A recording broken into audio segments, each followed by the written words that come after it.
Hello everyone, आप सभी का एक बार फिर से बहुत बहुत स्वागत है आप सभी का आपके अपनी यूट्यूब चैनल जॉब्स में। आज इस वीडियो में हम लोग कवर करेंगे साइंस के 20 इंपॉर्टेंट 30 क्वेश्चन जो कि आपके आगामी एफसीआई वॉचमैन एग्जाम के लिए बहुत ज़्यादा इंपॉर्टेंट होने वाले हैं। उम्मीद करता हूँ कि सारे के सारे क्वेश्चन आप लोग बहुत अच्छे तरीके से समझ आएंगे और आपके लिए उपयोगी रहने वाले हैं। तो चलिए बिना किसी टाइम वेस्ट के वीडियो को स्टार्ट करते हैं और आगे बढ़ूँ इससे पहले बस एक ही गुजारिश करना चाहूँगा, कंटेंट अगर आपको समझ आता है, वीडियो सारा चीज़ आपको समझ आता है तो चैनल में पहली बार विजिट किए होंगे तो चैनल को एटलीस्ट सब्सक्राइब जरूर कर लेना। सब्सक्रिप्शन फ्री है, अगर आपकी मर्जी हुई तो वीडियो को लाइक और शेयर कर सकते हैं। तो चलिए आगे बढ़ते हैं। यहाँ पे पहला क्वेश्चन है। पहला क्वेश्चन इस प्रकार से कि मृग तृष्णा मिराज उदाहरण है। आपको बताना है कि यहाँ पे मृग तृष्णा किसका उदाहरण है। ऑप्शन आप लोग पढ़ लीजिए। तो इसका सही आंसर हो जाएगा ऑप्शन नंबर बी, यानी कि पूर्ण आंतरिक परावर्तन के कारण आपको गर्मियों के दिन में या फिर बेसिकली जहाँ पे रेतीली एरियाज होते हैं राजस्थान वगैरह, वहाँ पे आपको पूर्ण आंतरिक परावर्तन के कारण जो मृग तृष्णा है, मिराज है, वो आपको देखने को मिलता है। अगला सवाल यहाँ पे क्वेश्चन नंबर 2 है।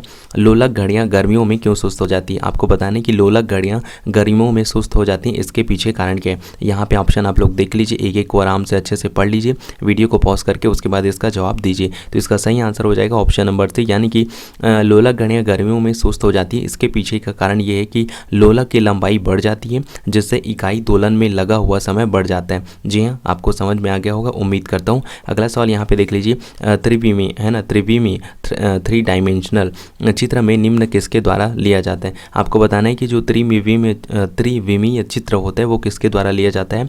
यहाँ पे हो गया ऑप्शन नंबर 1 है होलोग्राफी, फोटोग्राफी, फोटोक्रोमेटिक और रेडियोग्राफी। तो इसका सही आंसर हो जाएगा ऑप्शन नंबर ए, यानी कि होलोग्राफी के द्वारा 3 डायमेंशनल जो फोटोग्राफी होती है, जो चित्र होती है, वो लिया जाता है।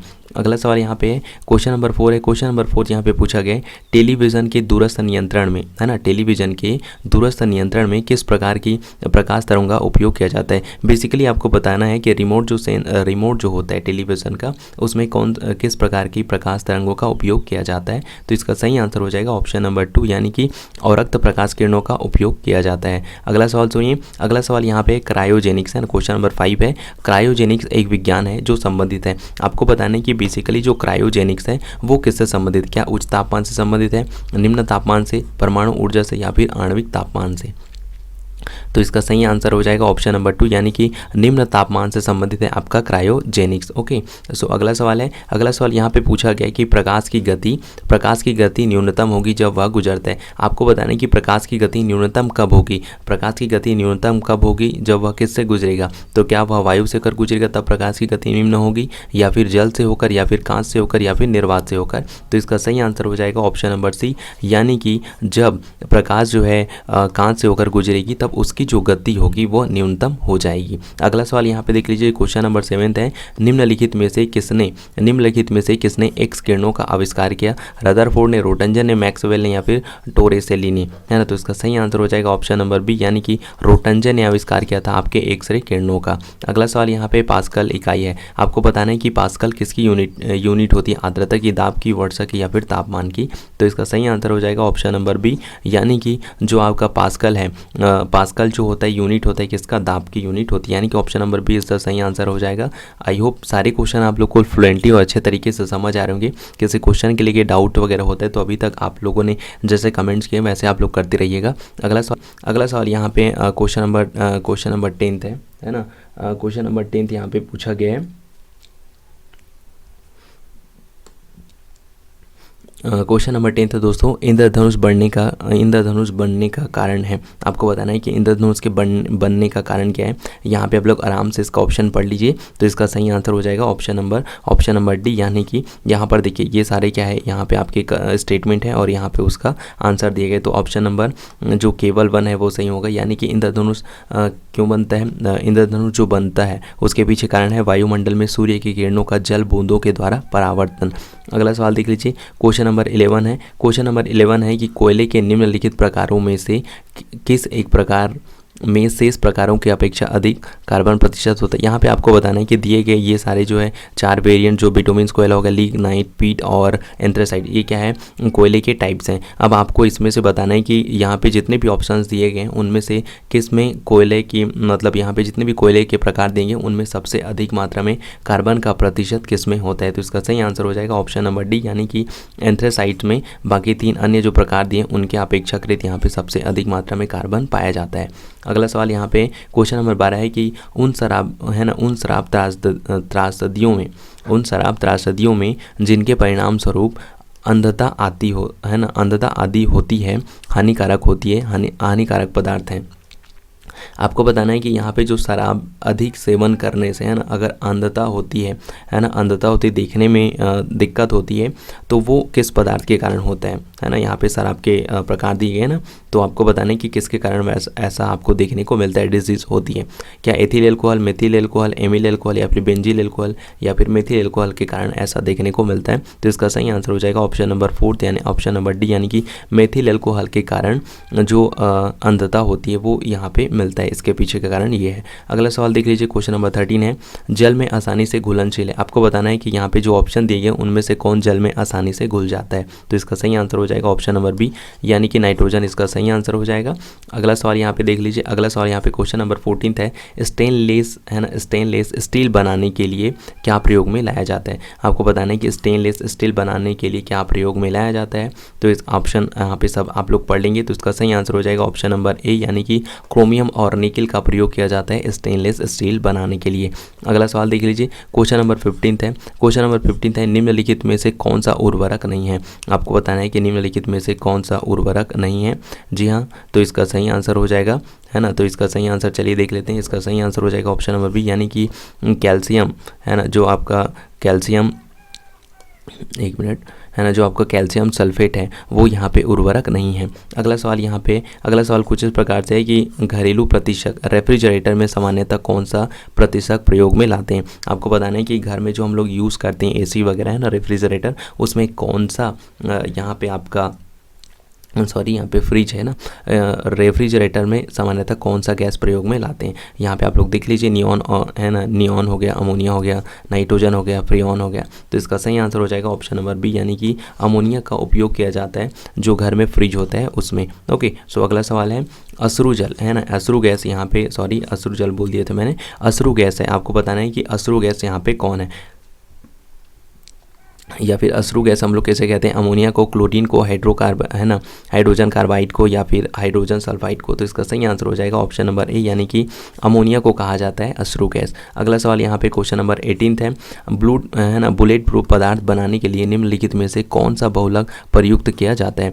आपको बताना है कि बुलेट प्रूफ जो पदार्थ होता है उसको बनाने में हम लोग कौन सा यहाँ पे पॉलीमर या फिर बहुलक का प्रयोग करते हैं। तो इसका सही आंसर हो जाएगा ऑप्शन नंबर डी, यानी कि पॉलीकार्बोनेट्स का प्रयोग करते हैं हम लोग, है ना, पॉलीकार्बोनेट्स का यूज़ करते हैं हम लोग बुलेट प्रूफ पदार्थ बनाने के लिए। अगला सवाल यहाँ पे क्वेश्चन नंबर 19 है, रक्त का पीएच मान क्या है। आपको बताना है कि रक्त का पीएच वैल्यू क्या होता है। काफ़ी इजी और काफ़ी सरल क्वेश्चन है। तो इसका सही आंसर होगा ऑप्शन नंबर सी, यानी कि रक्त का जो पीएच वैल्यू होता है वो 7.4 होता है। ओके, अगला सवाल यहाँ पे देख लीजिए, क्वेश्चन नंबर 20 है, किसी कमरे के एक कोने में सेट की खुली शीशी रख देने से उसकी खुशबू कमरे के सभी भागों में फैल जाती है, ऐसा किस कारण होता है। अगर यहाँ पे, है ना, अगर सपोज लीजिए, मान लीजिए यहाँ पे ये एक रूम है, अगर हमने यहाँ पे एक कॉर्नर पे यहाँ पे एक परफ्यूम की बॉटल रख दी है और ये क्या है, धीरे धीरे सारे रूम में फैलना चालू हो जाता है, मतलब पूरे रूम में फैल जाता है कुछ देर बाद। तो ये किसके कारण होता है, आपको यही पूछा गया है। तो इसके पीछे का कारण क्या होता है ये आपको बताना है। तो इसका सही आंसर हो जाएगा ऑप्शन नंबर सी, यानी कि विसरण के कारण ऐसा होता है। अगला सवाल यहाँ पे क्वेश्चन नंबर 21 है, एड्स किसके कारण होता है। तो आप सभी जानते हैं एड्स जो है वायरस के कारण होता है। तो ऑप्शन नंबर 20 का सही आंसर हो जाएगा।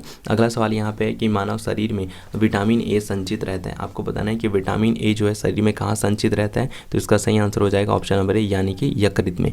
अगला सवाल यहाँ पे क्वेश्चन नंबर 23, मानव शरीर में पाचन का अधिकांश भाग किस अंग में संपन्न होता है। आपको बताना है कि मानव शरीर में पाचन का जो अधिकांश भाग है वो किस अंग में संपन्न होता है। तो इसका सही आंसर हो जाएगा ऑप्शन नंबर 3, यानी कि छोटी आंत में संपन्न होता है। अगला सवाल देख लीजिए, शरीर में ऊतकों का निर्माण होता है। आपको बताना है कि शरीर में ऊतकों का निर्माण जो है वो कहाँ पर होता है। तो यहाँ पे ऑप्शन आई होप आप सबने पढ़ लिया होगा। तो इसका सही आंसर हो जाएगा ऑप्शन नंबर सी, यानी कि प्रोटीन्स में जो है आपके शरीर के ऊतकों का जो है निर्माण होता है। अगला सवाल यहाँ पे क्वेश्चन नंबर 25 है कि किस प्रकार की, है ना, किस विटामिन की कमी से रतौंधी रोग होता है। 6वीं से लेके आप लोग बहुत इतने सालों में पढ़ते आ रहे होंगे कि विटामिन ए की कमी के नाम से जो है आपकी रातों में रतौंधी बीमारी होती है जिसके कारण रातों को देखने में तकलीफ होती है। तो ऑप्शन नंबर सी इसका सही आंसर हो जाएगा, यानी कि विटामिन ए की कमी के कारण रतौंधी रोग होता है। अगला सवाल यहाँ पे क्वेश्चन नंबर 26 है कि दूध के खराब होने का कारण होता है। जी हाँ, दूध अगर फट जाता है या फिर ख़राब हो जाता है तो इसके पीछे कारण क्या होता है, तो इसका सही आंसर हो जाएगा ऑप्शन नंबर ए, लैक्टोबैसिलस के कारण हमें ऐसा देखने को मिलता है।